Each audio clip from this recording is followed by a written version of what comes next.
os eloxios da concelleira, agradezo profundamente.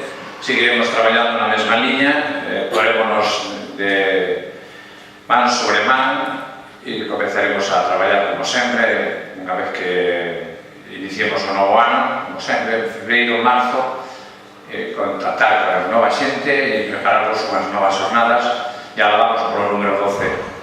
Como xa se reiterou por os meus compañeros, pois grazas a todos, grazas ao Concello, grazas a todos os meus compañeros que están aí man comigo todo o ano, grazas, por suposto, a vos por participares, por apostar unha vez máis polo noso concurso, por participar de forma activa nas nosas actividades.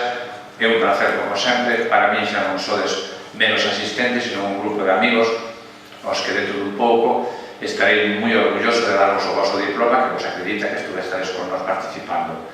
Por a miña parte, máis nada, darvos as grazas e que saibades que desde este preciso momento, como digo todos os anos, nos poremos mans á obra para que haxa unhas 12ª jornadas de Historia e Cultura de Porto do Son. Grazas a todos.